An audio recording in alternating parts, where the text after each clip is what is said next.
10 a.m. Eastern. Every time I think about it, sit down and sit and done. The anger wells inside me till I'm almost overcome. I want to tear the moon out of the sky and stop the sun. Why you couldn't so old, I got me young. For the podcast and more details, visit www.freeamericans.com or catch the podcast by phone by calling 832-999-8631.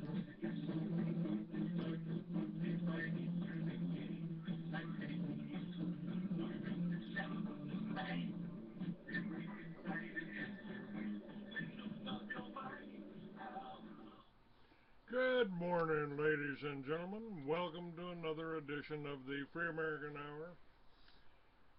I am your host. I am Clay Douglas.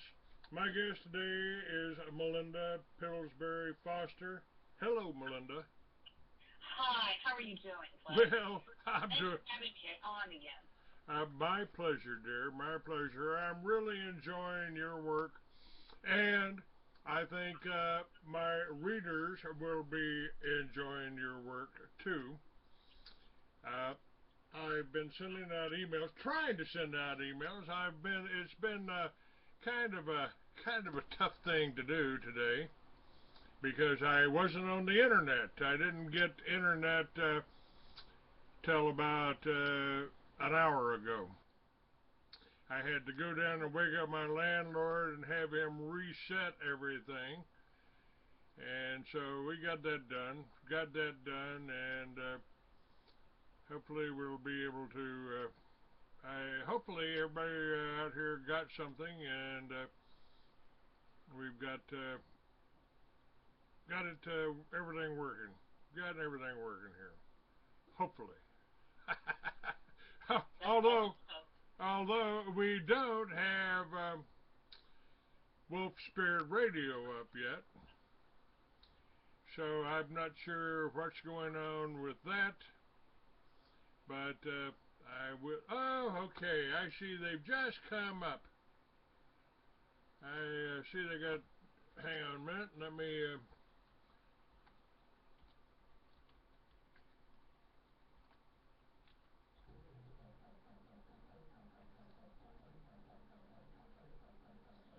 That's the airplane motor starting up. We'll be over that in a second.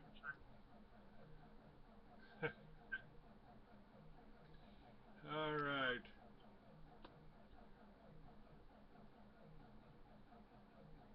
I don't know if you can hear that noise in the background. I can hear a noise in the background. What is it? It's a $35,000 airplane motor. No airplane. It's mounted on a tin boat, flat bottom boat. And the guy's been trying to get it working here, so.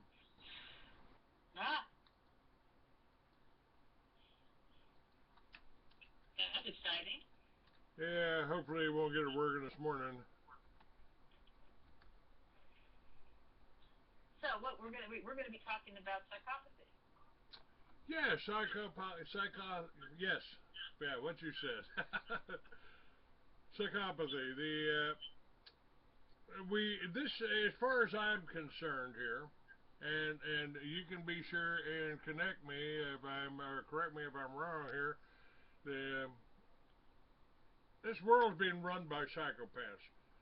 You know, and I don't, it doesn't seem to make a dime's worth of difference whether we got a Republican or a Democrat in. The last independent candidate we had was George Washington. The next one is Jesse Ventura. But we won't be able to vote for Jesse Ventura if they don't tell us. Yeah, hang on a minute. Let me see what you... Good...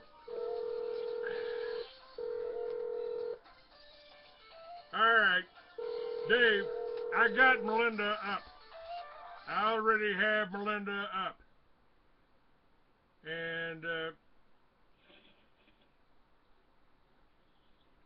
So if you can just bring Crusade up, and you don't need to call me on the cell phone, but I have Melinda up so you can drop her. You ought to be able to hear her just fine. I can. Well, I'm trying to speak up. That's Yep. You're doing fine, dear. Nothing here. I've never actually had a problem. I did radio myself for 6 years. I'm looking forward to doing another show in the near future. Well, love to. You don't need your own show. You can use mine anytime. What the information that you've been sending me, and what I've got up on my website for the this. You just sent me something. I believe I've got that all up here. Let me get to that page. You sent me an email, and yes, we did say we were going to talk about energy vampires, and we'll get along to that. I mean, that's what our congressman is, but you also talked about the opinions held by Americans are largely the product of propaganda today. This is now changing through access to the internet. Public relations professionals know the public forgets about scandals, both corporate and political, in only a few years. Today, the major scandals of the early 90s have vanished from collective memory. Controlling the mainstream media, which is owned entirely by major corporations, ensured this would remain true. Americans originally saw independent journalism as an essential protection for the rights of the people. Newspapers were mostly owned locally, reflecting a diversity of voices. Local government, which was understood to be a service center used by the people, who together were and are the real government under American theory and law, was used to carry out these functions deemed of mutual benefit of the people. But until the rise of the internet, Americans had in large part lost connection with their own history and the foundations of American government. A reading of the Declaration of Independence, the Constitution, the Bill of Rights, and a survey of the Federalist and Anti-Federalist papers show this to be the case. Then you get right down to what we're happening here. You know, I've referred to many times on this show as every plank on the Communist Manifesto being intact, and of course, if your name's Alex Jones, you want to blame it all on the Nazis. And the Jews did try to blame everything on the German people. They declared war on the German people using the New York Times, the mainstream media, before war ever broke out. But you say that the rising power of corporations asserting itself through government, which is the definition of fascism, began to change this in the late 1800s. World War I and World War II enormously enriched the same corporations and banks named by Eisenhower in his speech. A significant number of these were simultaneously in business with Nazi Germany before, during World War II, and also Russia. And you mentioned one of my heroes, Thomas Jefferson is one of them, who told us if you ever allow the banks to issue your money, a private bank to issue your money, the banks and the corporations that spring up around them will leave your children homeless in the land that we conquered. You're echoing this, and of course, Smedley Butler was the most respected, decorated military figure in America in the first half of the 20th century, having spent his life serving his country as a Marine in wars dictated by the economic wishes of corporations for decades. He realized he and the troops he commanded had been used by these corporations. In response, he wrought war as a racket. That's my introduction to you, Melinda Pillsbury Foster. Take it from there. Well, thank you. And yes, that's all true. I can't remember which article that was I wrote, because I've written hundreds. So, but what basically you're seeing here is the end game of the corporate takeover of the entire globe. And they've always used America in a particular way because we, Americans self-selected for productivity and a willingness to sort of push the edge of the envelope in terms of entrepreneurism. And they took advantage of that. They took advantage of it, and they took advantage of our trust in them. But those are political. That's the political side of the issue. What we're going to talk about today is psychopathy. Psychopathy is actually the reason that it works for them, because an enormous number of these people are actually psychopaths. Now, a psychopath is a person who has no empathy and no conscience. And when you put that sort of a person down, just in a normal village, people would over a fairly short period of time identify that was the way the person was. They would no longer loan him things because those things would never be returned. They would know that they couldn't trust him in relationships. And the theory of anthropologists is that these kinds of people actually, either ended up being ejected from communities after a period of time, or they ended up going out on a hunting trip and not coming back. In modern times, they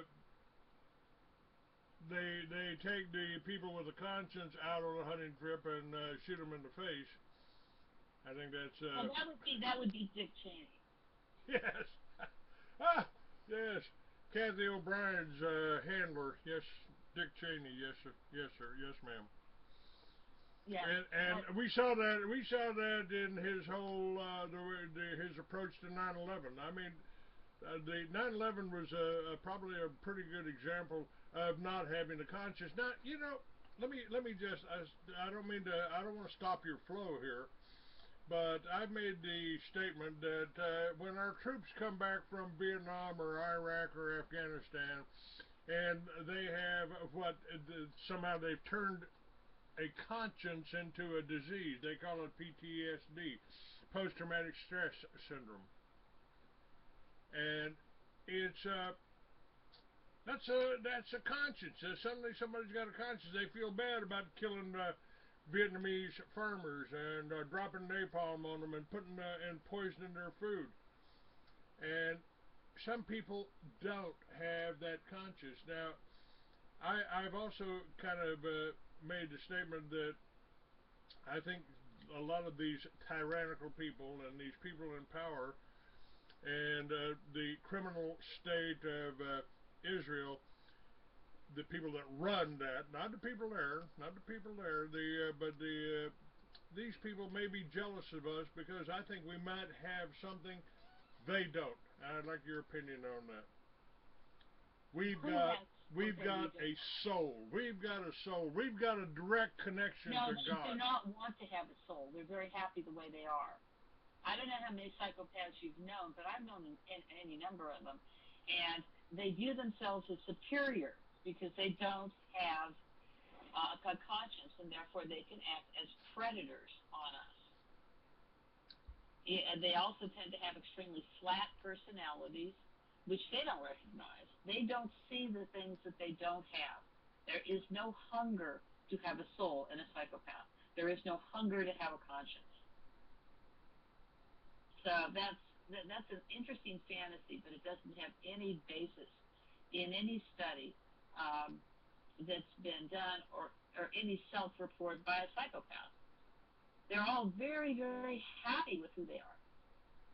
This is one of the things that makes them even more dangerous, because they naturally look at how they can make use of us, how they can order us, how they can control us, and how they can manipulate us. And they even teach each other classes in how to do that. There's a whole commercial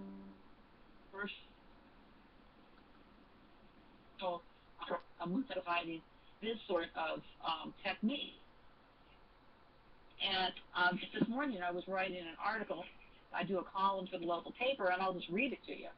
It's number 78. It's my 78 column. Gathering the Tribes of Darkness, Part 2, The Disorder. Sam Vaknin, PhD, is an admitted psychopath who makes a tidy living through his site. His book, Malignant Self-Love, Narcissism Revisited, is sold on his site. Sam offers consultations and provides a media kit. The behavioral strategy followed by the disordered is laid out in The Corporate Psychopath by the FBI on their site. This is outlined as beginning, quote, by creating a mask known as a psychopathic fiction in the minds of those targeted. The mask is the disguise the psychopath uses to operate. Disordered individuals lacking empathy work diligently to simulate emotions. They must persuade their potential victims they are trustworthy. Training classes in these skills are given by other psychopaths. Their numbers are large enough, 1% according to experts at the University of Chicago, to make it more than likely any normal person will encounter multiple disordered individuals during their lives.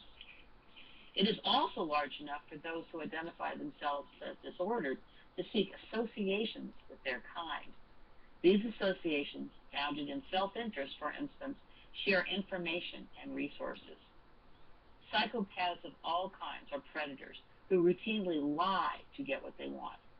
The FBI site credits them with superficial charm and grandiose sense of self, make them likable on first meeting. Their ability to impress others with entertaining and captivating stories about their lives and accomplishments can result in instant rapport. The disordered come in all kinds, at all levels of intelligence, race, gender, and income. Resources on the web include such sites as Psychic Vampire or Tribes of Darkness. This site numbers a community participating in their forum as 5,000 and defines a psychic vampire as a person who, by reason of a condition of their spirit, needs to obtain vital energy from outside sources. The site makes no judgments on what is done, merely asking for donations to offset the cost of information. The following instructions for stealing energy from others from their resource page. Focus on a donor from across the room. Reach out with your mind. Envision a long trendle extending from your subtle body to the donors. Attach your trendle so that it penetrates. If it is not the first time, try again. Now envision your trendle is hollow and suck in the energy like a vortex using your will. As you inhale, draw in the energy. Who do you know who might be a psi vampire?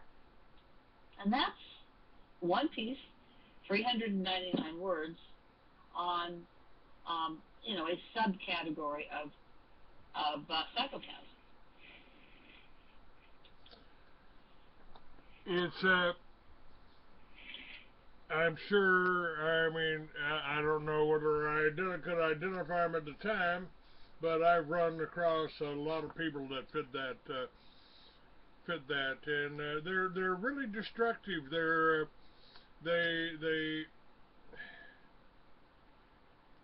They drain you. They drain you. They drain happiness from you, don't they? They do, but the thing that they most drain. Yes, you aren't happy, but the reason you're not happy is because you're struggling physically. Because they have no limitations. It isn't like, oh, we'll take this much because if we take more, it would cause physical damage. Psi vampires can easily kill you, and oftentimes that is their intention. I want you, one of the things, I don't know if you're familiar with the work of Hank Albarelli. He wrote the book, the book about the murder of Frank Olson. And that, of course, came about because Frank Olson, who was employed by the CIA, talked a little bit too much about some of their experiments, which included MKUltra. But one of the things the CIA had done was to set for itself a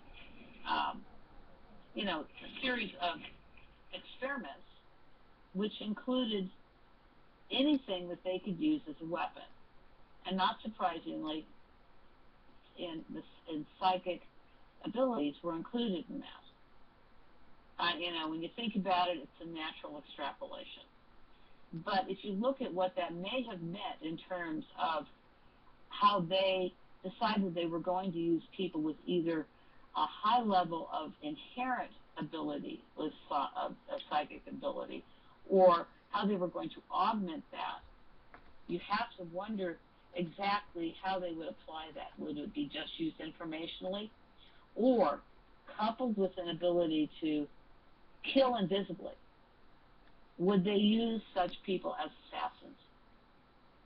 And I'm inclined to think that we need to take up that question and ask ourselves, how often this sort of thing has been used in exactly this way. We know from, what didn't continue, it didn't tend and become a reliable source of information. However, could it have been used in these other ways? Because it's very difficult to tell if somebody is being impacted by a psi vampire, since we don't have a lot of information, even though what's going on with the person who's impacted body and mind can be very similar. There's been no studies done. It's something that is rather invisible to us right now. So one of the things that needs to happen, because most people who have been impacted by energy vampires, they don't compile the information. They simply look for help in getting out of the relationship and leave that relationship so that they aren't going to be impacted any further. But what we need to do is know to what extent they are being, how their people are being impacted and how many people are being killed. Because when you see an old person go into a rest home, how do you know that that person's life isn't being sucked out by a psi vampire who's on the staff? And there's nothing to keep that from happening. So that's one of the places that I've been going with this research, and with my writing, is how do you handle a question like that? And getting back for a moment to the CIA, in how many cases would that have been a preferred method for assassination? Because why wouldn't they, right? Of course they would. If they could get away with it, they would absolutely do that. Because there wouldn't be any pharmaceutical that you could find in the person's body. There would be no way you could actually prove what happened. And all you would have to do is bring the person in any kind of a role to be close enough to have contact with them. So that's one of the places that this is going. But the other thing, when you take a look at the whole impact of the psychopathic among us, one, each of us, as I said in my article, will be impacted on multiple occasions by psychopaths. There isn't anything we can do to really avoid it. It's just there. Because if you have 1 in 100, how many people do you know? So how many people in your life have been psychopaths? And when you put it that way and you think about it that way, all of a sudden the world looks rather different to you. And being able to identify the psychopathic in all of their kinds and have effective ways of handling these people becomes much more on point and important. Because it isn't like they're just random in our lives. The Economist in 2004 started writing about the impact of psychopaths on the financial markets. And now the entire world, the financial world, is awake to the fact that what drove the mortgage meltdown, what's driven the other problems in banking, what's driven these incredible, insane takings, all based on multiple frauds, are psychopaths. So how do you cope with that? How do you deal with that? And we actually do have some potential answers coming up. One of those answers is actually an fMRI, because they can actually scan the human brain and see whether or not the person is reacting emotionally normally to stimuli. Because a person who is a psychopath can look at pictures of people being incinerated alive and screaming and have no more emotional reaction and looking at a field of flowers.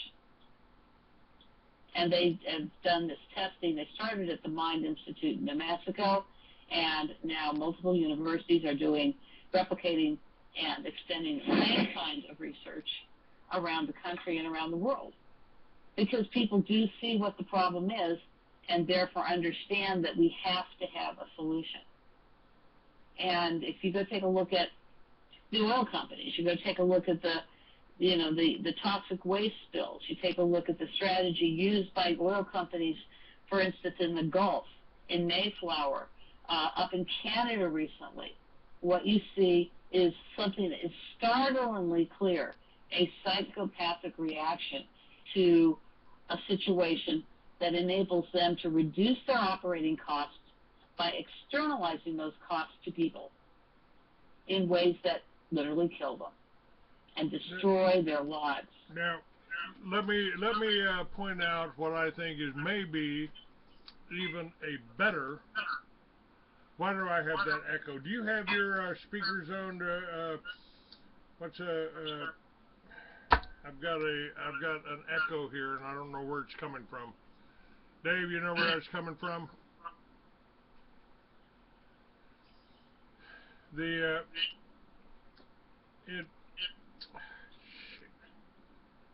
Let me bring you up on my other computer, Melinda.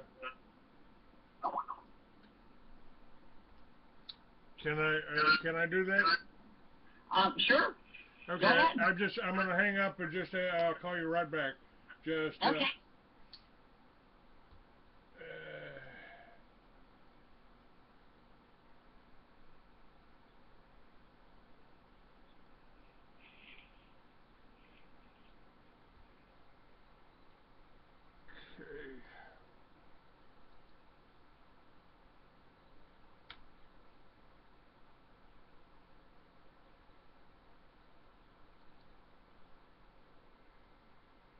All right, we should have you back up now.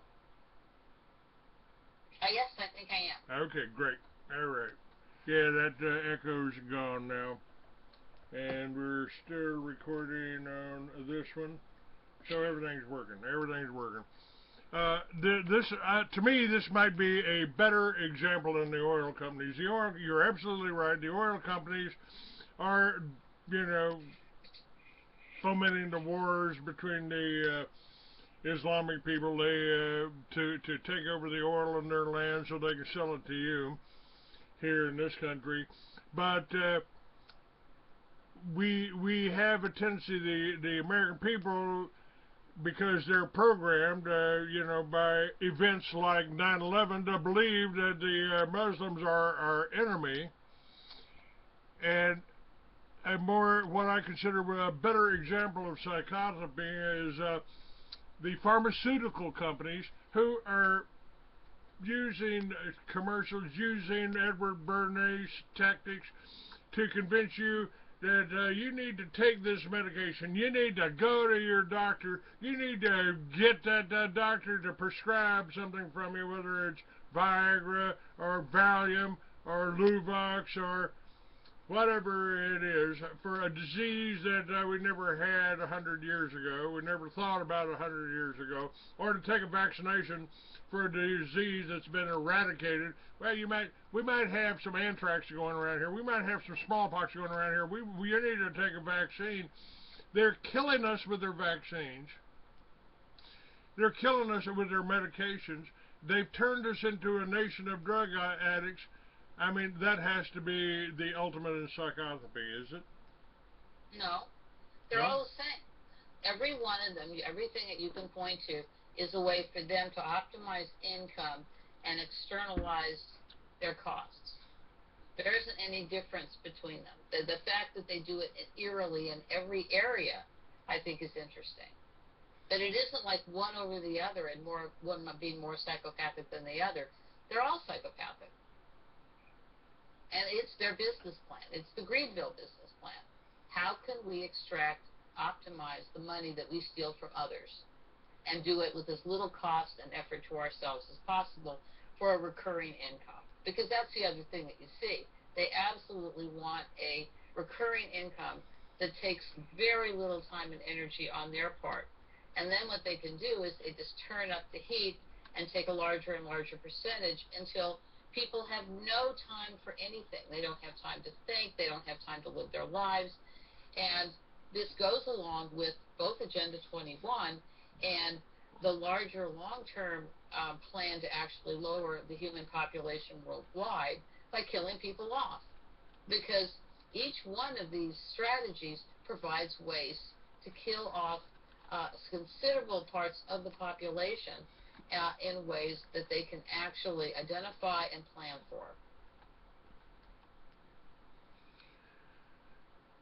Let's toss in one other multi-billion-dollar business. Hollywood, the television, the news agencies that are controlled by these single corporations, Clear Channel among others. And I've said they don't call it programming for nothing. Isn't that what they're doing? Are they using that? Of course, they're trying to program us, but the Tea Party's doing that too. The Tea Party was started by the Koch brothers. The Koch brothers put millions of dollars every year into making sure that instead of effective activism, we have after-school program with with T-shirts.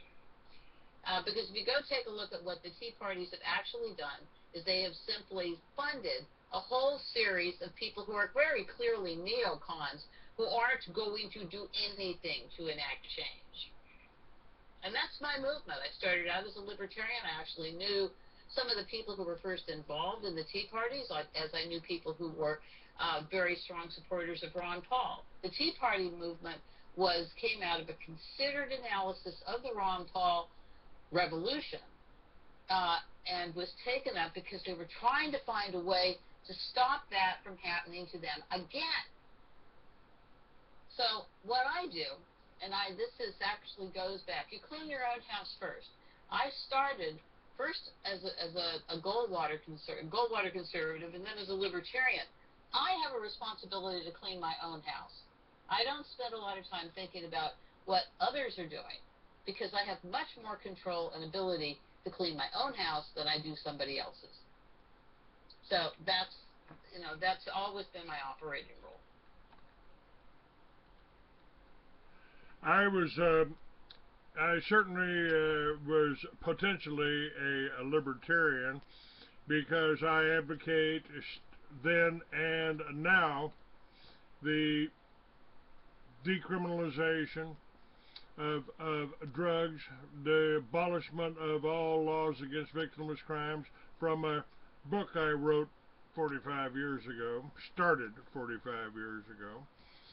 And I would have thought I was a libertarian until they called for open borders. What happened there? I mean, do we just want to put our open the doors up and let any criminals that want walk in and take what they want? I mean, what? Well, you make an interesting point, but the reason that you have illegal aliens coming is again a corporate policy. It's not a right policy or a left policy or even necessarily a libertarian policy. What you're talking about is an enunciation of a policy by the Libertarian Party. That's not I would say, a mainstream position, unilaterally within the libertarian movement. Because what libertarians would say as an addendum, when somebody comes into the United States, as they did through Ellis Island or any other way, they can expect no support. They can't expect to use the schools that are paid for by taxpayers. They can't expect health support. They can't expect welfare. They can't expect food. They have a chance to come in, work hard, and either do it for themselves or figure out something else. And that addendum is something that never seems to make it, into the dialogue, and it ought to, because the whole idea of open borders or closed borders assumes that there's going to be somebody watching the borders, which again is a cost on the taxpayers. And if you eliminated the things that become an attractive nuisance, then you wouldn't have the same degree of people wanting to come to the United States, because they would know that there was no free ride. And if you had effective law enforcement so that people knew that if wrongdoing was actually going to be effectively punished and ended, again, you wouldn't have the same degree of problems with there. But instead, what do we do? What we do is we have turned the whole prison system into a cash cow for who? The corporations. So when you take a look at any aspect of government, what you see is essentially a means that have been used to take our rights, little tiny slivers of their rights, from our trash to the criminal justice system, every part of it. There isn't anything that they haven't touched, and find a way that they can put money in their pockets. Their inventiveness in this regard is astonishing and frightening at the same time, because what it tells you that is that there are no limits with these people. There is nothing that they don't want to turn into a source of income, including our children, who they're perfectly willing to steal and sell into sexual servitude. And that's happening all over the United States, that they are stealing children from families and then selling them as sex slaves. So, and my view of this whole thing is you always go to the core problem. The core problem is the federalization of government in conjunction with corporations who have extended their control into our lives through the government. And the solution is to return to a true constitutional form of government, which implodes the federal level, completely gets rid of any regulatory interference in our lives whatsoever, ends the Fed, and actually returns us to a constitutional level of representation in Congress and at the state level and at the local level, because we aren't well represented there, because we have our voices have been muted, because smaller and smaller numbers have represented more and more people, muting those voices. So it isn't one thing that needs to be done, it's multiple things, and the multiple things that need to be done have a unifying aspect, which is it's a localization of power, so that instead of seeing the power flowing away from us to these other places, city, county, state, and federal, we see it coming back to us as individuals, so we can function as what we were intended to be, which is the government, which is a service center for us, and not to be used by by others, corporations, or anybody else. So, is that clear? What do we do about this? I mean, can we identify these psychopaths? And what do I believe? I believe now. This is just my opinion here, that both Bushes, both Bill Clinton.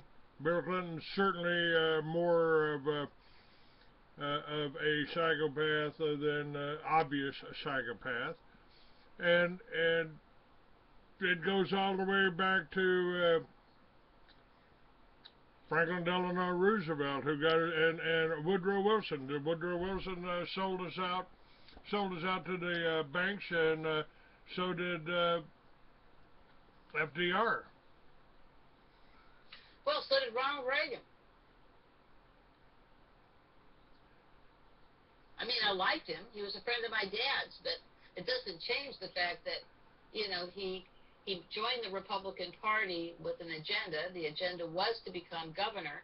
He destroyed the United Republicans of California by so doing, and then he completely avoided and refused to do what they had asked him to do, which is to return California to a much more localized form of government. No politician in the 20th century ever took us farther towards centralization than Ronald Reagan.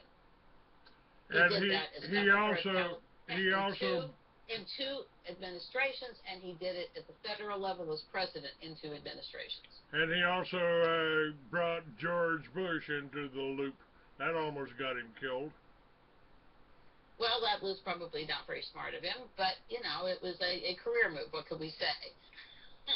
And he was nice. I mean, when I realized what he actually was and what he had actually done, it broke my heart, because I used to make Christmas cookies for Nancy. And it was actually my getting to know, because my dad didn't want to say anything about him. My dad was asked to go to Sacramento with him when he was elected governor, and then he was asked to go to D.C. with him when he was elected president, and he refused. He didn't really want to talk about it. He never really, you know, confided in me, because he was the kind of person that didn't speak evil about people he considered to be his friends. But it was very clear that he broke my father's heart, too. And he did that to so many people who came to realize what he had actually done, that I can't even count them anymore. And he did that because he was what? He was charming. He was amazingly, delightfully charming. He could charm the birds off the tree. What about Kennedy? You know, Kennedy is kind of a dichotomy to me. He wasn't very popular with the CIA, and that might be a good thing. Well, but being he charmed, did. It certainly makes you unpopular. Yes. He did the issue Executive Order 1110, which is about as close as we've come to stopping the Fed in 100 years. Well, and that's the first thing, by the way, talking about psychopaths, that's our first thing. That was the first act of Lyndon Johnson as president, who I believe was certainly had a hand in the assassination of Kennedy. The first thing he did was recall Executive Order, all the money that Kennedy had issued under Executive Order 1110, and I carry a pretty beat up $5 bill around with the red seal on it that says United States Note. What about that? And what about Johnson? I mean, was he everything from his mistresses to his lawyer, who I interviewed, said he was insane, and he was behind and participated in the attack on the USS Liberty. Well, I don't know if he had participated in the attack on the USS Liberty. He recalled the reinforcements. It was Kennedy that recalled the reinforcements? No, ma'am. Johnson. Oh, Johnson. Oh, yeah, Johnson definitely did that, because I thought, I mean, you've got the wrong administration there. No, Kennedy. Well, Johnson was involved evidently in the assassination, which was planned and carried out by the CIA. And so was Bush. Every one of them links back to a corporate cabal that probably also took out Smedley Butler in 1940 when he was in the hospital, because there was no reason he should have died. These people play for keeps. Same thing with Patton, wasn't it? Yes, same thing with Patton, but that's at the end of World War II and not right at the beginning. Yeah, he said we fought on the wrong side. That got him killed.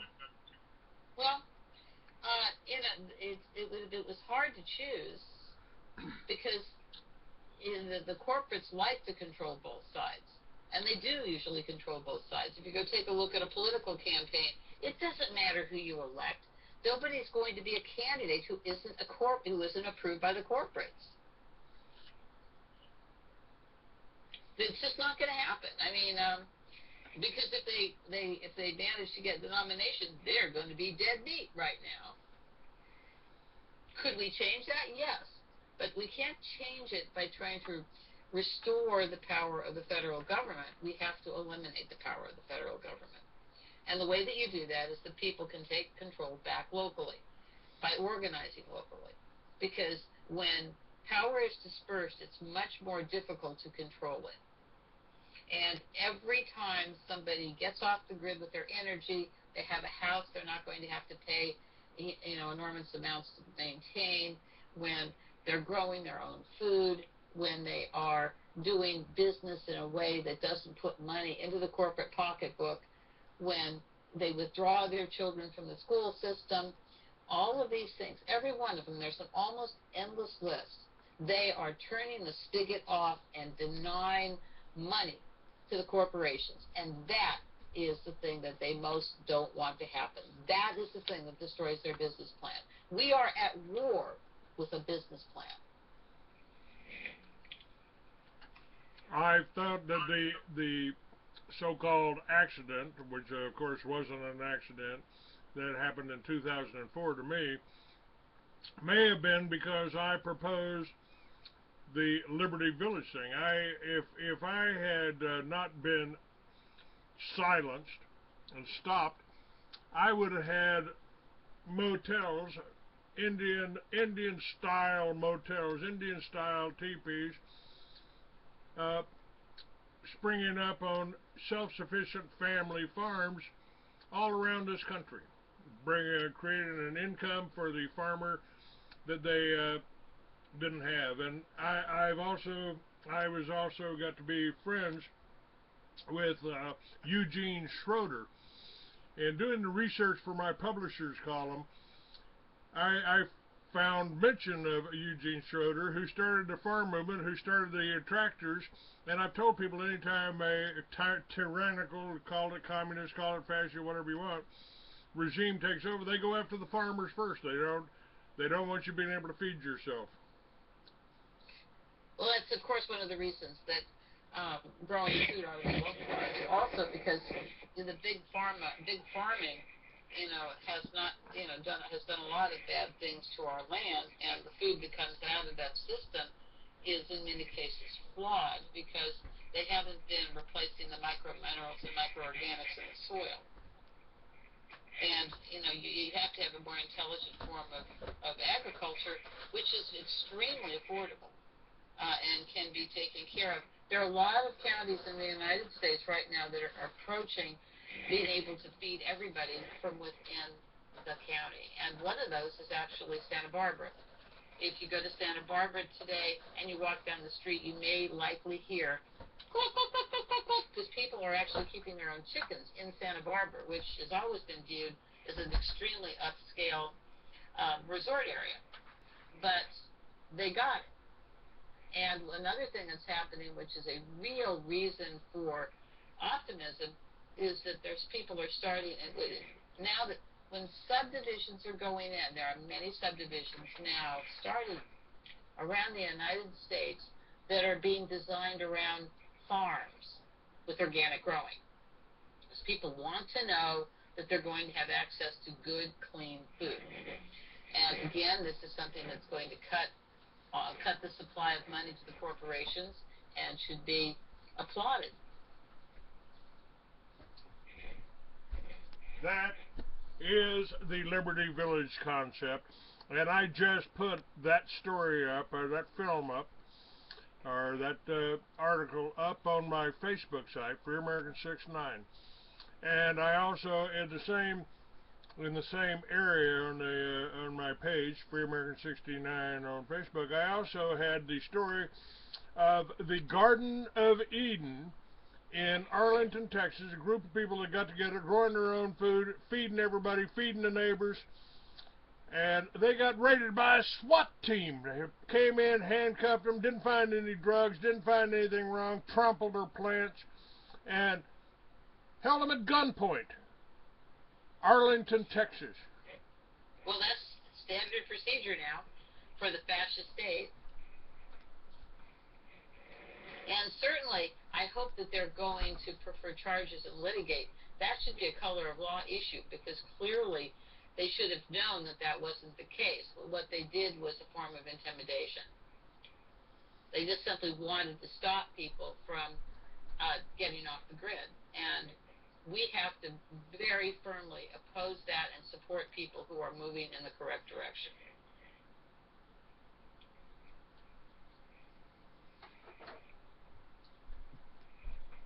Well, it's been what I proposed for the last 10 years. Again, I said that may be the reason they tried to kill me. They are afraid of that.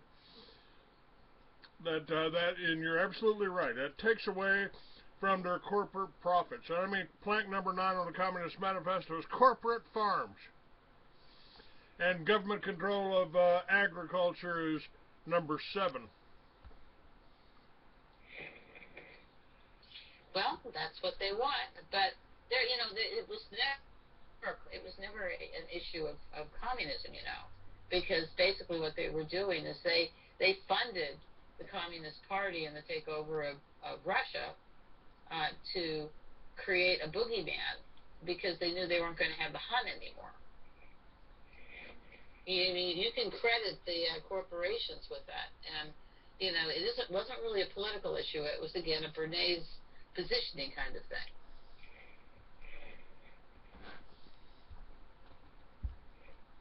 So there are lots of people who make their living there. I mean, take a look at, but it isn't even just on that side of the fence.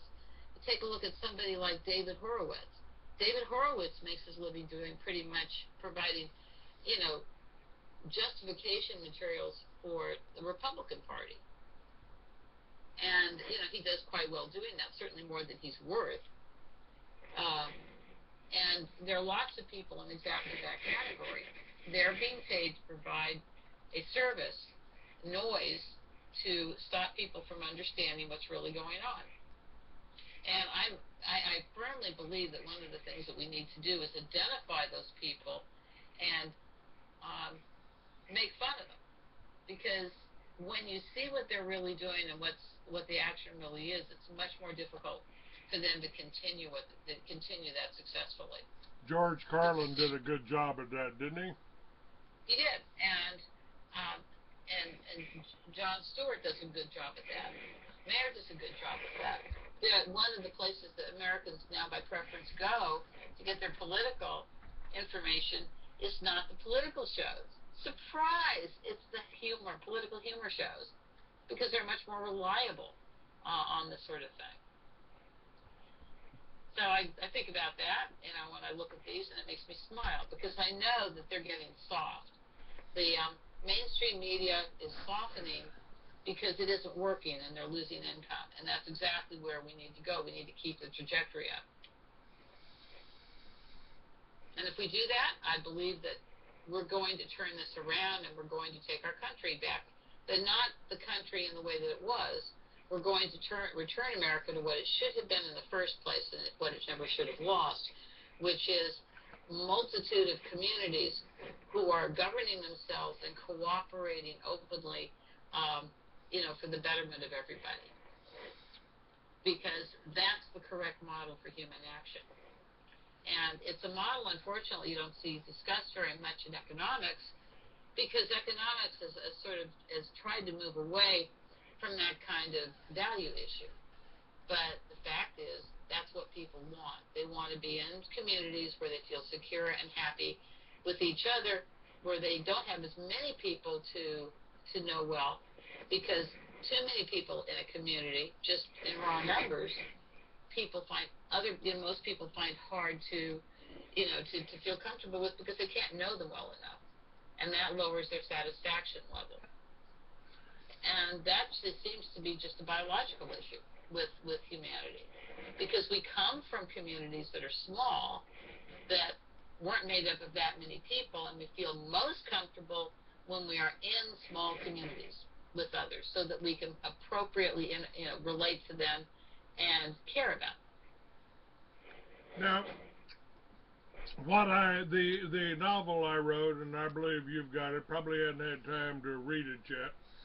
I started it 45 years ago, sitting in a Texas prison, helping build more jails for more people, and I was put in jail for something that's illegal in 20 states now if you bribe a doctor. And I thought that the answer was, and I had read Ayn Rand probably while I was in jail. She said, God help you. She said she got something right. She said the government has no control over honest citizens, so they have to make criminals out of us. Well, she wasn't the first one that said that, but overall, I have to tell you, I read Atlas Shrugged when I was 12, and I chewed through the ideas and examined them. But I also had had a real advantage in terms of understanding and grasping objectivism. And that was that I knew a lot of people who were insiders, and I was able to watch what their satisfaction was with life and how the philosophy worked for them personally. And as a matter of fact, I was sitting there listening to Nathaniel Brandon when he gave his, first talk after coming back to Los Angeles and, leaving New York in the wake of his rejection by, Rand. And he made the comment that, he had a real influx of patients for therapy who were objectivists, and that, sometimes he would laugh about it because he knew perfectly well he'd caused their problems, and now he was getting paid to try to solve them. But as an additional note, I knew a lot of the people that he was treating, and a lot of those people were still in therapy and still not in solid, emotionally supportive relationships 20 years later. So when you take a look at what that says about objectivism as a working philosophy that supports people and gives them happiness and security, it was a real failure. You've touched on a few things. You talked about the Tea Parties. People thought the Tea Parties were hoax. The other one, what was the other one that was going on? The take over Wall Street, or what was that? I think you're talking about the impact of psychopathy on Wall Street. No, what I was trying to, this one movement that came, Occupy, the Occupy movement. And I didn't mention the Occupy movement. I know, but I was just thinking of that. The only thing I can remember from the mainstream coverage of Occupy was some guy taking a crap on a police car. It was... Yes, and that's very intentional. They wanted to denigrate that movement. But that movement has actually been flowering and providing, some pretty substantial means of not just resistance, but alternatives, which is one of the things you look at. One of the things that's kind of dead about the Tea Party is that there isn't any alternative there. And with the objectivists and the Occupy movement, there actually have been. A lot of those people have moved on into other areas of action. A lot of them are involved in the anti-drone movement and various, action movements. And that's not true for the Tea Party. Let's talk about this drone. That's your website, and I've got that up on mine and linked to you. Dronefreezone.info. Yes. This, almost, as soon as I got to Texas, there was a fertilizer plant up near Waco that blew up, and I personally believe that was a drone strike. And that company was involved in some kind of lawsuit with Monsanto. I'm not sure of all the details, but It'll be interesting to find out the details. Yes. These drones, what are they for? They're going to follow you around and give you a ticket? I mean, we've had planes flying over, clocking people so they can pass out some tickets. And of course, there's some good things, about the whole drone thing. I mean, they can deliver your book from Amazon,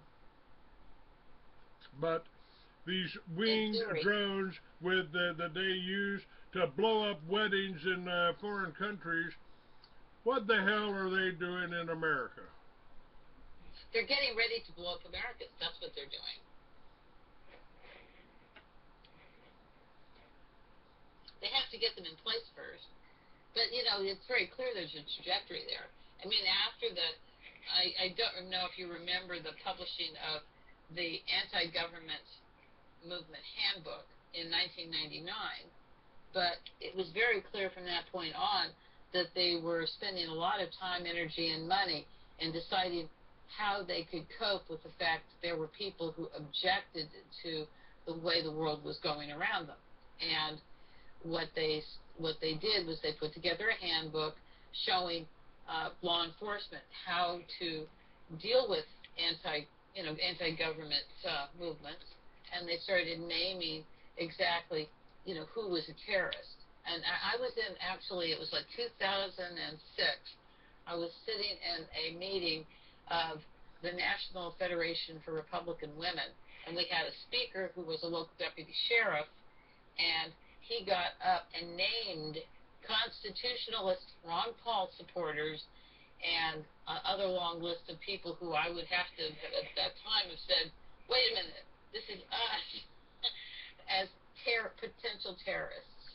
That was Senate Bill, wasn't that Senate Bill 1959? I think it was 1955 under the House bill, and it was under the heading of homegrown terrorists, and that became the fusion centers, didn't it? Yes, it did, and we don't need that. We don't need fusion centers. They shouldn't be allowed to exist. They should be closed forthwith. The whole Homeland Security. Now, again, they tried to kill me in 2004, and I'm sure there's people out there that doubt that, but the evidence is certainly in favor of that. I had just come out with the film. Not only was I starting the Liberty Village there in New Mexico, with the support of the government, I started the militias, and that happened.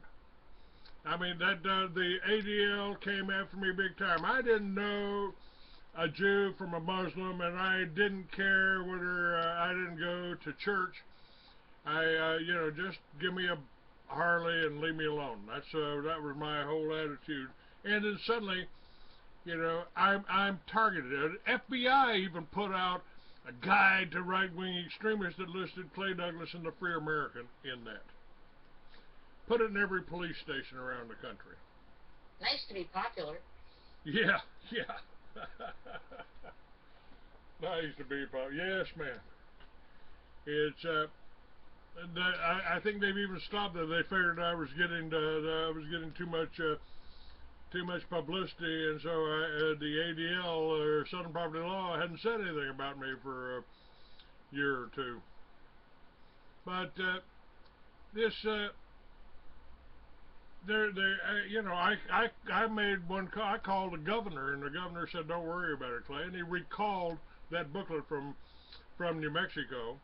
But as soon as I moved to Arizona, suddenly I was targeted. I was targeted again. And in this issue of the Free American, I really covered that this time. I think I had one of my magazines, so not even a political magazine, just a motorcycle magazine, Premier Motorcycle Magazine of Arizona, and I published in this issue of the Free American, which is available for $2.99 up on shop.freeamerican.com. Now it's up. You can get it right now. It's the publicly traded company that bought half of my magazine put out a press release. I printed the press release. Even got the phone numbers of the CEO. We signed the papers on Thursday. I went into they put this press release out on Friday, November 1st, 2005. A year after I'd got out of the hospital, and he was contacted. Every stockholder was in contact and told what a racist, extremist, right-wing radical, anti-Semite I was. And just a couple of years ago, when the Tea Parties were getting started, the Tea Parties attacked me, and the NAACP was trying to call me a racist. So it's they certainly didn't want me to get in the Tea Parties, and even the Tea Party that tried to silence me, they weren't even supporting Ron Paul. Why would they have supported Ron Paul? I thought he was our best hope for changing America. But the Tea Parties were started by the Kochs. Why would they have Ron Paul there? Okay.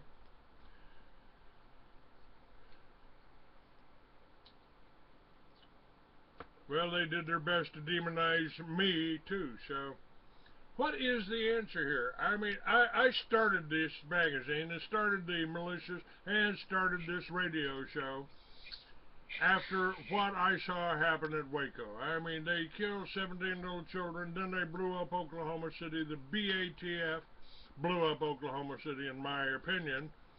No militia guy blew it up.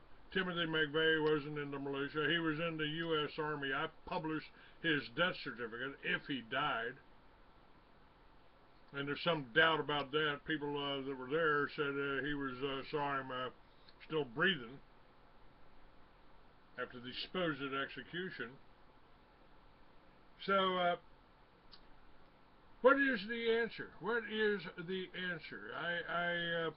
The Liberty Village concept, be self-sufficient, generate your own energy off of your roof. If you just turned that roof you got into a solar panel, you wouldn't need any of that power coming from the power companies or the wind farms. And matter of fact, I got a call from somebody in Colorado, got 40 acres. I was going to put them in touch with you, but I couldn't get them back up on the line. They were thinking about moving to Alaska. They wanted to move away from Colorado, had 40 acres in Colorado, and I said, well, wait a minute, you got 40 acres in Colorado? Why don't you grow hemp? Why don't you grow hemp and generate your own energy? Well, we got a wind farm that they're putting up next door to us, so we can't do anything. You can't get power from the wind farm. You can't make a deal with the wind farm to have them power the houses around you. No, it's lowering the property values, and we can't grow hemp because we don't have water here. We can't afford to put in a well, and we can't collect rainwater. We can't collect snow. We can't eat the white snow. So, and what they've done with the legalization, and again, I want to get back to that.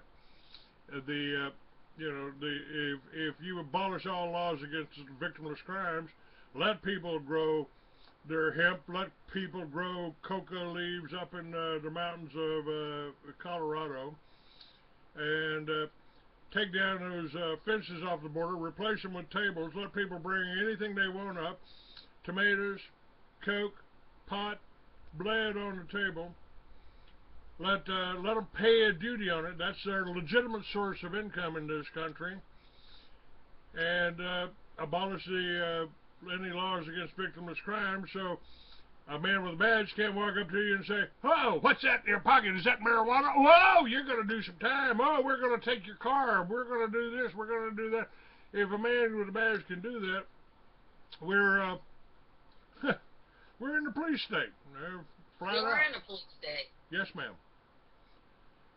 And cannabis is my friend Jack Hara, who I financed while he was writing the book, Emperor Wears No Clothes. He said if you were sent to a deserted island and it could only take one thing, the one thing you should take is a hemp seed, because with that you can generate your food, you can generate your fuel, you can generate your clothing. I mean, our Constitution was printed on hemp paper. Our Encyclopedia Britannica was printed on hemp paper for 100 years. You could pay your taxes with hemp, and today you go to jail. I went to jail for having a little bit of hemp in my pocket. Well, they clearly, that was all a corporate move. And one of the things that needs to happen is when you have the recognition of the kind of extreme fraud that's taken place. One, you don't have a statute of limitations, and two, they ought to be sued and bankrupted. that's one of the things that needs to happen. But again, it goes back to, you say how you do it. How you do it is you have to take control of the economy. The way you do that is provide solutions for people that, no matter where they are ideologically, even if they're the kind of people who wouldn't necessarily support any of the things that we're talking about or even believe that they're true, that's something they'll buy because it solves a problem for them. And that's the only way that you can do it, because it's the only way that you can get enough leverage on the system. I mean, what about Colorado passing a law that you can't collect rainwater off of your roof? What somebody should do is, and I put together a fund, ask people to donate who are in the situation, and litigate on the issue. Because if you can litigate on the issue, you're going to win. You're not going to have a jury of your peers that says you can't collect water.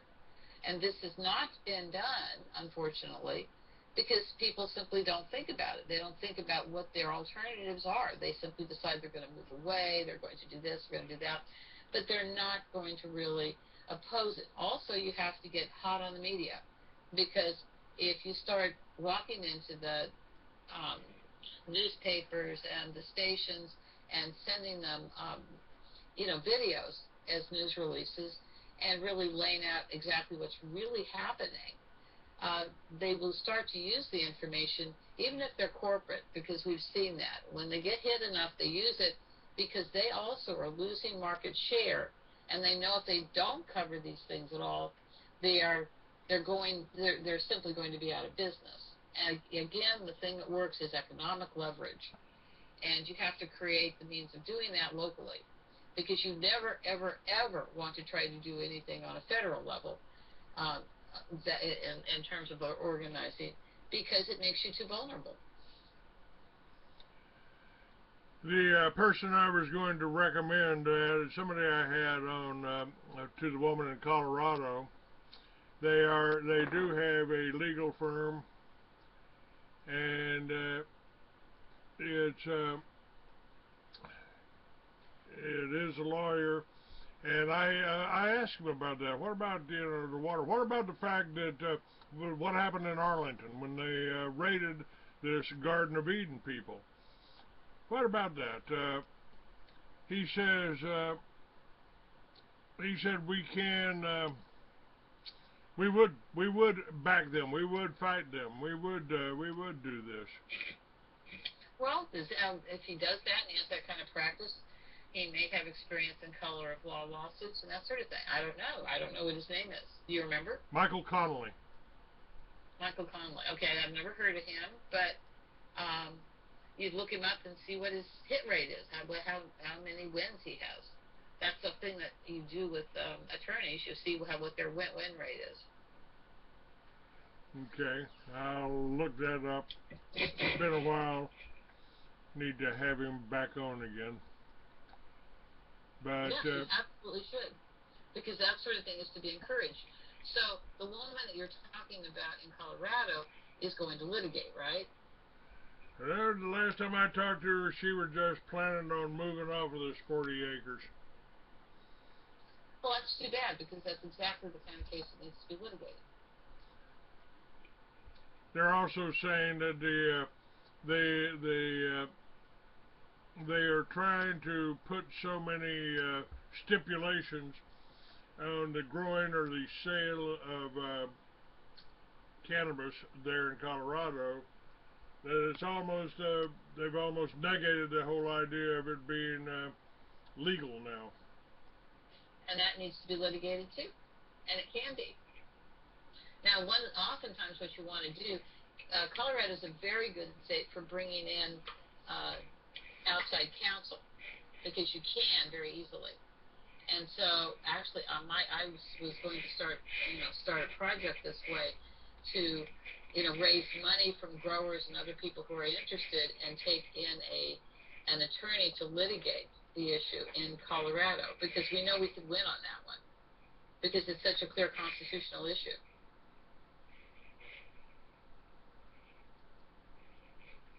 Okay, I found the.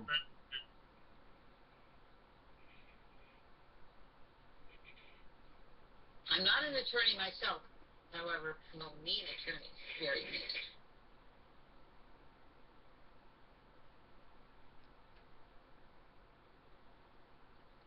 I'm trying to find out what the name of his law firm is. But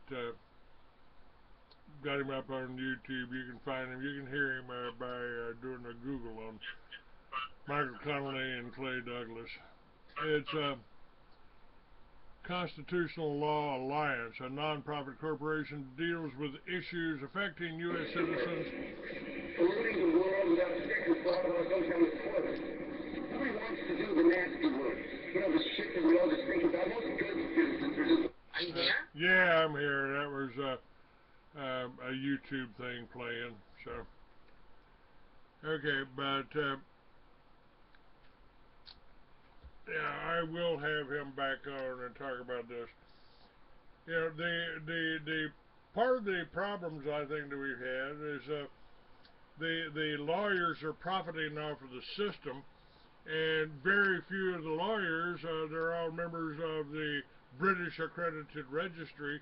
They're working for the Queen, they're working for the Jesuits, they're working for the world government, and of course they get rewarded for it by doing that. What about Well, there that? are a lot of attorneys out there who are doing it for the right reasons, and they know what they're doing. So it's a matter of identifying the ones who are actually pro-freedom and are going to go make sure that the litigation that's necessary happens. Well, if you've got names of them, I'd love to talk to some of them.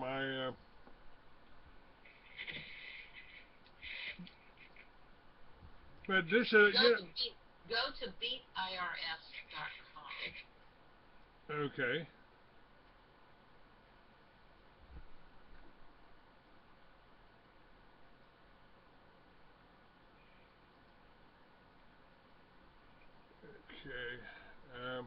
That's the McPherson Legal Group, and they're exactly those kinds of attorneys.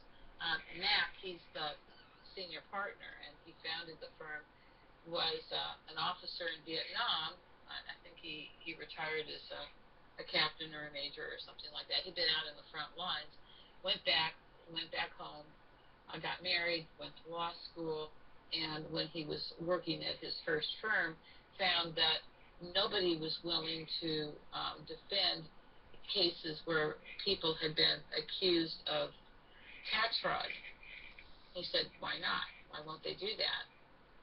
Why won't you do that? He said to the attorney who was telling him why one didn't do that. And he said, well, because they'll audit you. And he said, I didn't go to Vietnam to defend my freedom and your freedom so I could come back here and be intimidated by my government. I do have the McPherson Investment Group up on the right at the top, right above Timothy Bible College, and the left-hand side, right below the issue, January 1st, the 8th edition of the New Online Free American. It may be the 9th. I think I might have that wrong. I think this might be the 9th edition. It is, 9th edition. Yeah, well, that's Nathan is also, he does that kind of, Nathan's my partner in the Pearson Investment Group. Okay, the McPherson Investment Group is different from the... Yes, it's different. Okay, give me that, let me get back over here. And, all right, what's the name of the law firm? McPherson, the law firm is Beat IRS. That's their URL. .com? Yes. Okay, we got that up now too.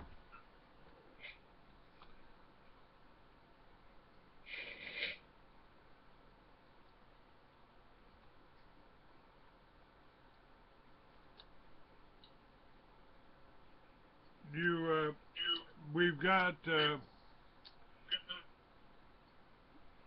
several articles. You've got more. You've got more articles in this issue of the Free American than I do, Melinda.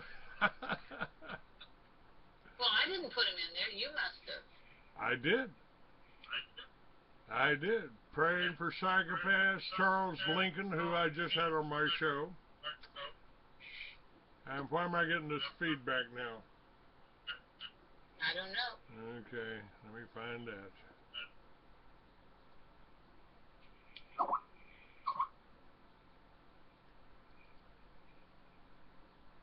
They said it was the echo's coming from you, Melinda. Well, I'm on Skype. Where would it be coming from? I don't know.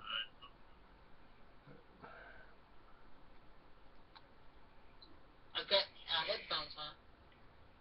Okay, that should be all right, but.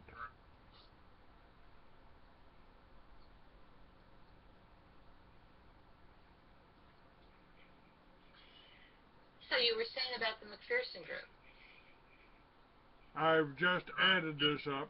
I've added that up as sites you need to see, and now we got WWB.IRS.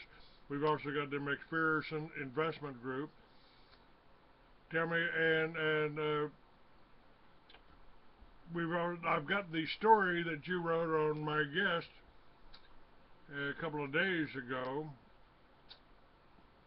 Charles Lincoln. Who, oh, right. That's, and you may want to say something about him too, because he is fighting what he considers reverse racism in New Orleans, and we've talked about doing an event there using Confederate reenactors. And you were kind enough to even offer me a part here, which I'd be happy to do. But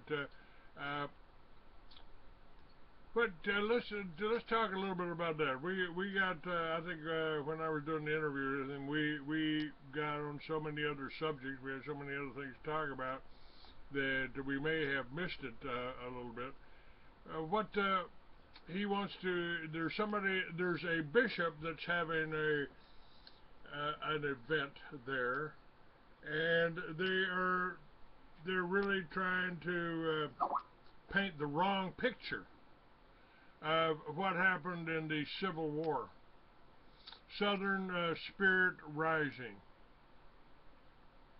Well, it's finished yet, but that's the website. Okay. Now, I can actually read you part of the Charles letter about what's going on. He's a lifelong Episcopalian. Charles is very, very devout to his practice, but his ancestry is very, very Southern, and he's proud of his ancestry. He's proud to be descended from as many people as he is who fought to defend their homes in the face of the Civil War and what was going on there. And when he was in church last October, he was confronted with an announcement that there was going to be a racial reconciliation ecumenical mass scheduled for this January, and in the context of a celebration of the life of Dr. Martin Luther King Jr., and it was going to be in regards to slavery and the Diocese of Louisiana. Now, the first bishop of the Diocese of Louisiana was Major General Leonidas Polk, who was killed on the battlefield during the war between the states in Georgia in, I think it was June 12th, 1864. And in Charles' eyes, he's a hero. And I think if you take a look at who he was and the way he lived his life, he may not have been the greatest military leader in history like He was no George S. Patton Jr., but he was a man who believed that he had a right and obligation to defend the Constitution, and clearly the Constitution was being violated. States had a right to leave. There was no reason that the North should have felt it was appropriate on the basis of slavery, though I don't approve of slavery and wouldn't have at the time. I would have been an abolitionist, to try to force the South to stay within the Union, because the United States of America was supposed to be about states coming together to handle their affairs with a tiny, tiny little federal adjunct that would handle those things that they needed to do in common. The real issue, of course, with the Civil War was taxation. They did not want that large a part of the nation to leave, because then they wouldn't be available for taxation. The fact that they destroyed them the way that they did, very intentionally taking them down to third world status, speaks to what they intended to do and what they've been doing around the globe ever since. That's very clear. And it's very important.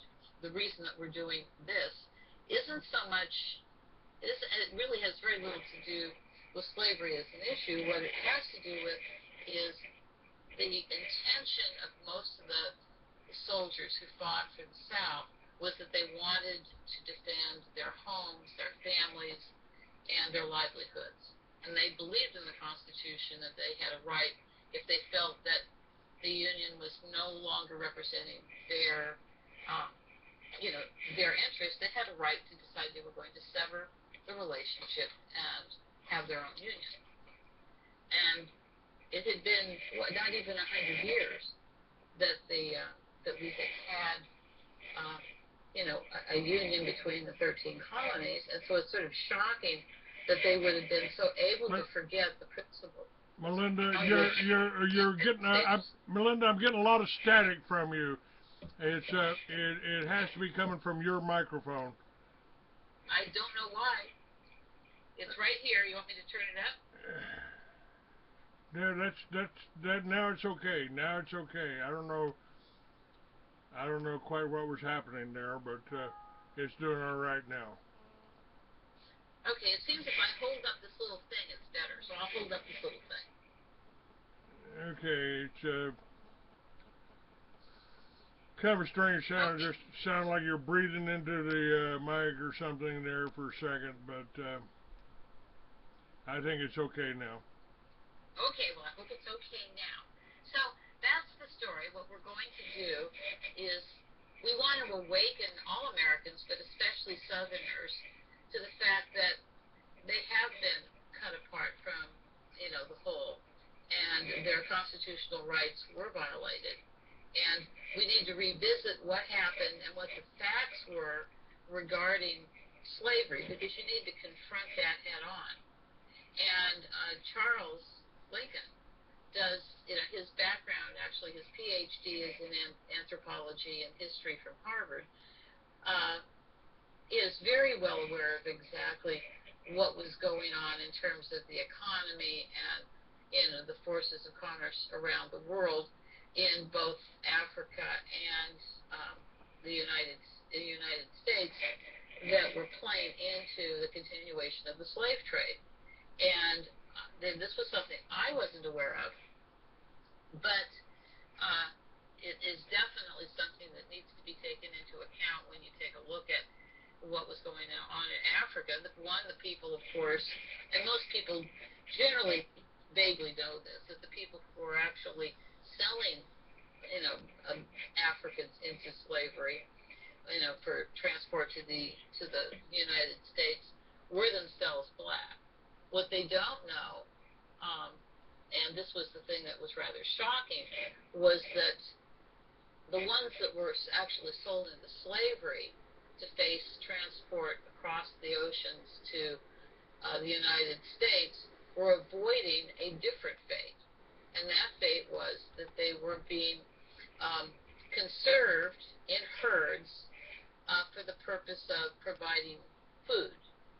So cannibalism was an accepted practice, And at that point, um, the thing that was most likely to happen to people who were in this condition, which was the condition of most people, most of the individuals who were sold into slavery, was that they would become dinner, which for some people may actually change a little bit their view of what was going on, and the kind of choices that, even though they weren't making the choices, the choice that was being made for them. Perhaps it would be better to be transported to the United States as a slave than to become somebody's dinner. I don't know. Maybe you'd prefer to be dinner. A very similar choice was facing the Irish as they were coming to the United States at nearly the same time. And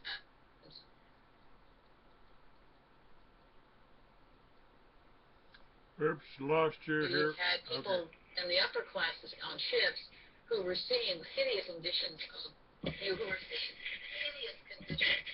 steerage. And they were so horrified. Can you hear me now? Yeah, Can you hear me? yeah, I can hear you now. I can hear you now. They were seeing the hideous conditions in steerage on these ships, which were truly, truly horrible. But it would take an Irish family or an Irish individual a long time to save the money to get into steerage, to be able to come to the United States and avoid starvation. So what they did, these people who were concerned about what they saw, these people undergoing this, that they went and they wanted to eliminate this lowest, cheapest level of transport to the Irish who were dying in droves. And what you see is a sharp increase before that statute is instituted, because they knew that this was going to happen and they were going to lose their last chance of escape. And that's the kind of real choices people, face. It isn't necessarily a beautiful choice. It can be hideous. It's like somebody who was at the top of one of the towers. Are you going to stay in the building and be burned to death, or are you going to jump out? It's not a good choice. However, it is the choices that really exist in life. And revisionist history denies us the full knowing of the circumstances that actually frame the lives of other people, and we need to stop doing that. And that's another aspect of what we're going to be doing with this project. What we want is to take an untrammeled view of exactly what the facts were and make it possible for more people to understand it. The reenactment movement is one of the ways that that's happening, and we want more of that. We want people to see, participate, and understand in the reality, so they can take up crafts. They can, they can work wood. They can, work metal. They can make clothes of the period. They can understand what it was like to live in those times. But this January, what we want is we want to create a ceremony for General Polk, who, even though he's buried in the Christ Church Cathedral in New Orleans, what we want to do is we want to reaffirm his, honored place in the history of the southern states. And we would very much like to have as many people as possible participate in that. And if you want to get in touch with me about what we're going to be doing, you can get in touch with me at themelinda@gmail.com, because it's a matter of, one of the things that happened in the aftermath of Appomattox is a lot of Southerners thought they were going to be going home.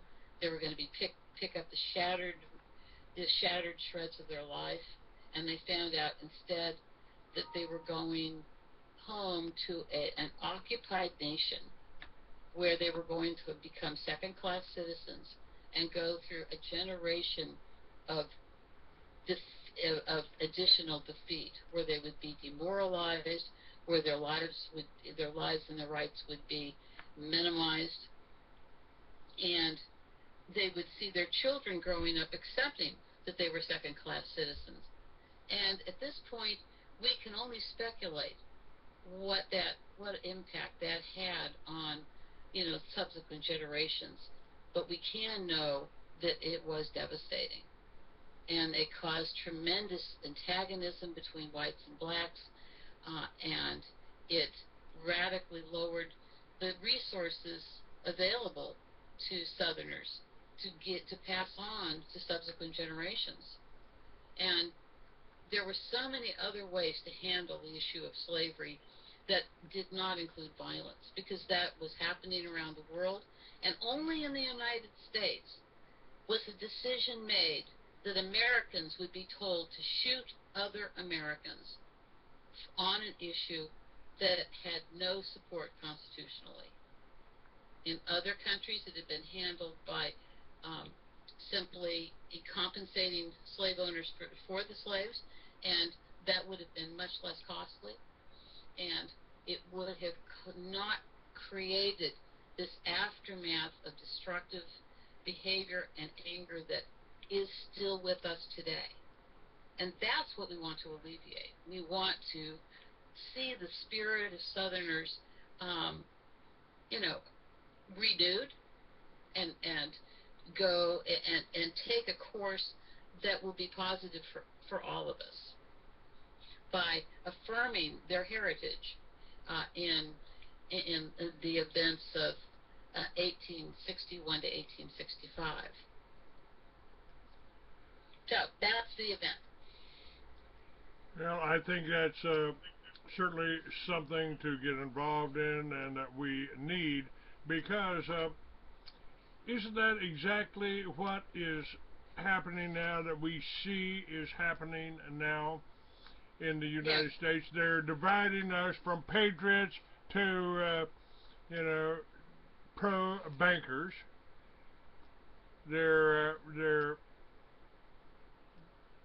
dividing us, and they are moving the police. They're militarizing our police.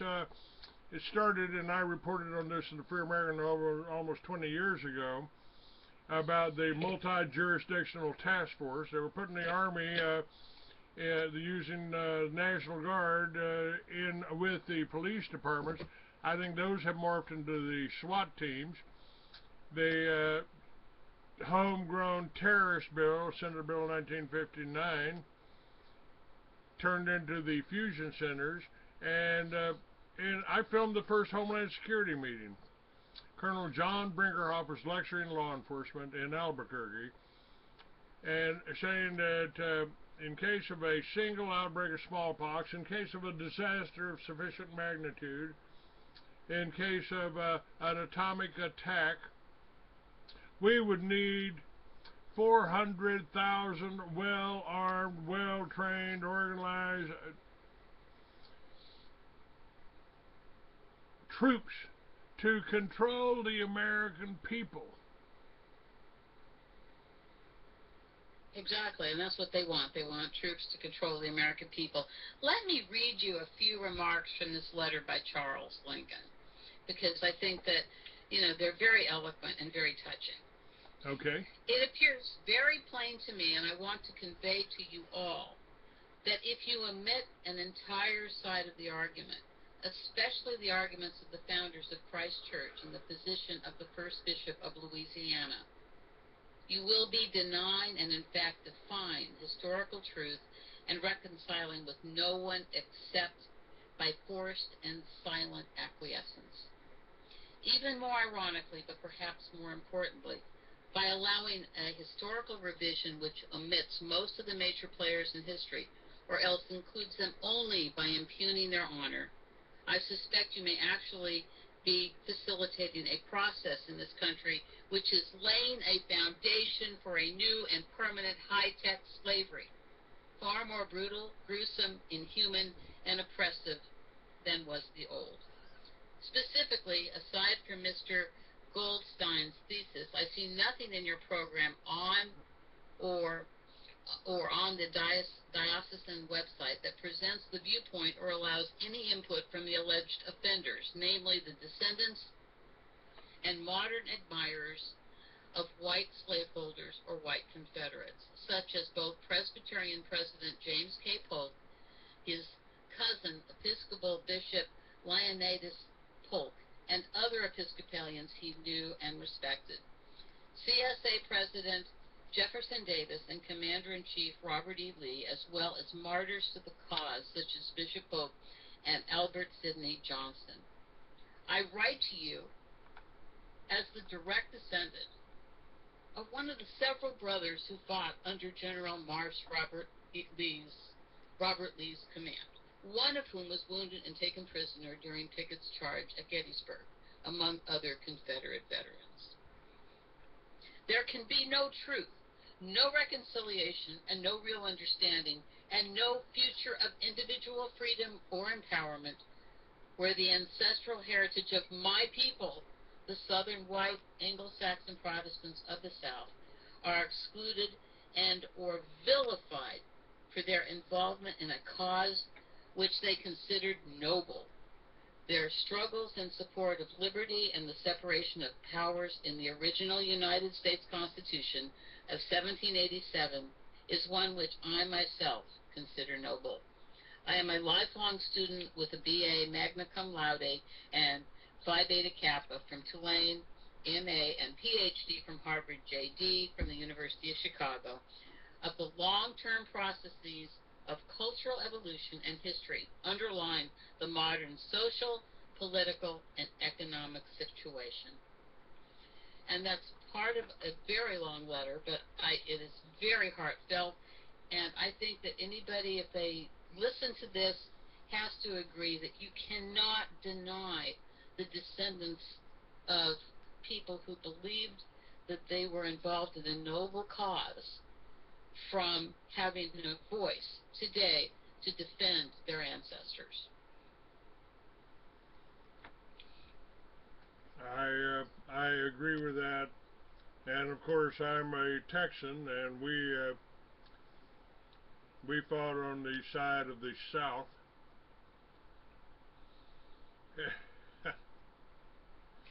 I know you did. You know, and it's like I said, I'm a Texan man, but I don't hate anybody from Louisiana. I don't hate anybody from New Mexico. I don't hate anybody from Arkansas.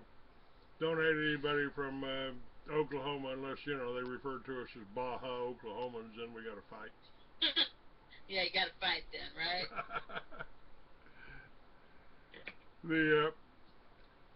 And it's the same thing about this whole black thing. The blacks did go through slavery, but so did us whites. So did the Irish. So did a lot of the people that came over here. Came over as indentured servants. Mm-hmm. So they did. And my people were also persecuted because I'm a descendant of 9 of the survivors of the witchcraft trials, which had nothing to do with witchcraft. They had everything to do with asset forfeiture, because just 40 years before they had made witchcraft a capital crime. The people who instituted the trials were well aware and took advantage of the fact that they were accusing women of acts that were in effect capital crimes, and they could take their property and keep it without even them facing, having a trial. And that's exactly what happened. And it was wrong. And I have to say that Salem is the only jurisdiction in the world that ever paid any reparations. And in 1711, it did pay reparations to some of the families of the survivors. But when you understand the kind of conditions these people had to survive through, and how many of them actually died in imprisonment, and how many children were also imprisoned, you realize that as bad as slavery is, there are other ways that people destroy each other's spirits. And, I have to give thanks and admiration to these people who, having faced this, having, having watched the people around them who they knew and loved, in many cases, starve to death because they didn't have food to eat in prison, having held children who died in their arms in prison when they had done nothing, absolutely nothing wrong, that to a person, each of these individuals, even the ones that were hanged and executed, asked that acts of retribution not take place. Many of them stood before they were executed and said, please, take no acts of retribution for what's being done. I die in the Lord. But I want to die as he died.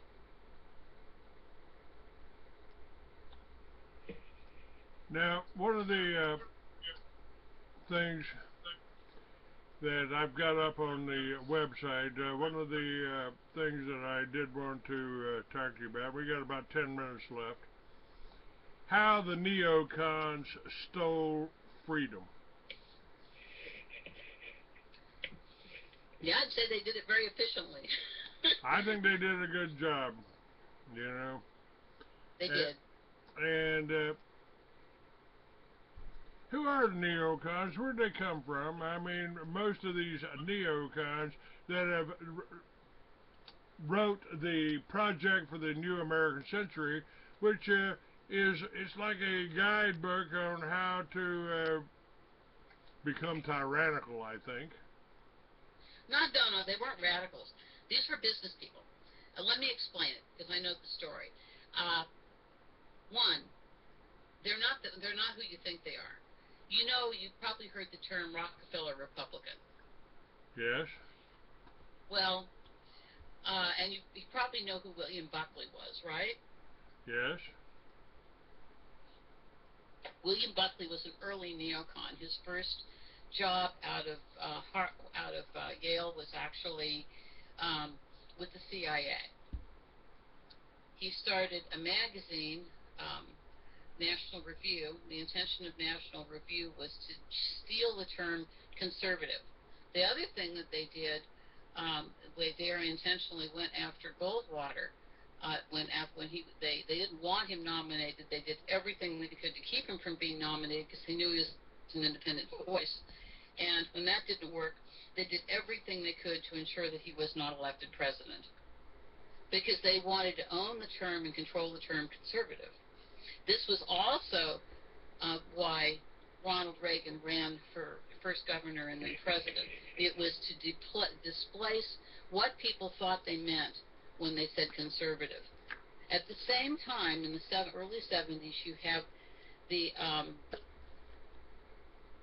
a small group, actually basically a family, who decided that they were Jewish, they decided they were going to move from the Democratic Party to the Republican Party, and this is William and Irving Kristol. Irving was the father, William was the son.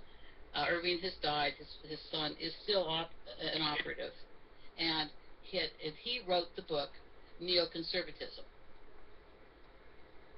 And what they were doing was creating a wedge within the Republican Party to change its makeup, because at that point there was a tremendous sentiment among the grassroots for being conservative, for individual rights, for a limited role in government. And they wanted to change that so they could create a power base within the Republican Party. The Bushes were very involved in this. They were definitely among the people who helped plan out the strategy for turning it into a quote-unquote neoconservative, which has nothing to do with conservatism. It's actually fascism. And one of the things they knew they needed to do absolutely was to drive women out of the Republican Party. And in large part, they did that. In 1980, remember, the Republican Party had been the party that supported the Equal Rights Amendment for women. They consistently did that until 1980, when Ronald Reagan removed it from the platform so he could get money from people like Joseph Coors. At the same time, in the early 70s, they brought Karl Rove on board, and they had him working on what do we do to change the makeup of the Republican Party, and how, if we eliminate women who did enormous amounts of work, what do we displace them with? And that is when you have the politicization of low-end Southern churches who come in because they had been welcomed into the Republican Party to displace the power of women who were moving for things like social justice. And that's when you go take a look at the makeup of the Republican Party today, that's what you see. You see the aftermath. You see not what it was and what it had the potential to be, but as a tool for corporate fascism. I could get into a lot more detail and exactly how it happened and who was involved. They use a lot of political operatives. There are about 10,000 groups within the United States right now operating on our penny, who are carrying out different kinds of tasks to try to keep us in control in lots of different ways. What happened to you was probably carried out by one of these groups of assets, because that's what they do. They go, like, who do we have in place that we can do, who can go do this for us, and then they assign them, and they get paid off in some ways, and sometimes in ways that aren't necessarily even obvious. It's not a direct paycheck, it's they're allowed to keep the stolen money. And they're not prosecuted. This, of course, is how they also did Iran-Contra. You know, they allowed corporate, corporate raiders to operate with impunity. So the whole Iran-Contra thing. Well, the whole Iran-Contra thing was what got them after me when I exposed the other arm of the Iran-Contra. That was Operation Watchtower. That was George Bush's CIA director instructing the special forces to go down and build radio guide towers down in Colombia that brought the drug planes into Bush's partner, Manuel Noriega. And it was that time that the ADL and starting the militias in the country, armed resistance. Of course, that was the psychological operation of Waco to try to show Americans not resist by force of arms, even though they were perfectly justified in doing that. And the ADL, Southern Poverty Law, these are all Jewish groups. I really don't care what religion you are, what race you were born into, who your grandmother slept with. Unless... Well, they're not really Jewish. They're Ashkenazis. Ashkenazis aren't really Jewish. Yes. And certainly, if you take a look at the victims of the Ashkenazi plots to, create a politicized Israel in conjunction with a Middle East that in 1945 they realized was going to be an enormous resource for oil, the whole thing makes a lot more sense. At the time when they came after me, I couldn't have told you any difference between a Jew and a Muslim, and any more than I could tell you the difference in a Baptist and a Methodist. Constitution allows you to worship any way you want, so you want to hug a tree, maybe I'll let you use my tweezers to get the splinters out. But these Ashkenazis, they make up 90% of the so-called Jews, as the Jewish historian, a Jewish historian put it, meant to expose the Jewish involvement, or the Ashkenazi. So he called them so-called Jews, Benjamin Friedman. And of course they attacked him too. So, they're equal opportunity attackers.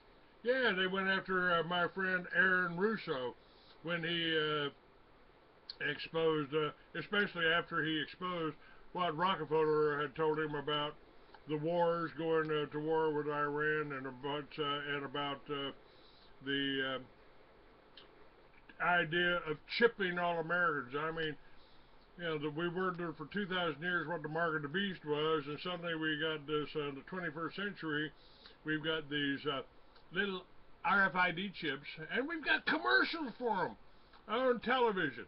Huh?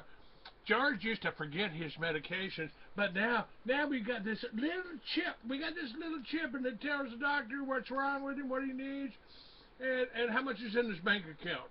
And that's what Rockefeller told Aaron Russo that they wanted to do to everybody. Of course they want to. That's part of the business plan. Crash the dollar and give them the money in a chip, in the form of a chip. And if you don't do what we want, hey, we'll just turn your chip on. You won't be able to buy or sell then. Where have I heard that? Oh, I've been it for years. And you know, it's all true. And the thing to do, again, you have to take the power back by turning the spigots off on them so that they no longer have access to our money, because money is power. Grow food, not grass, and power, and you don't need a wind farm to harness the wind. You can do That's it. right. You can do it with two 50-gallon barrels and an old Edsel axle. You know.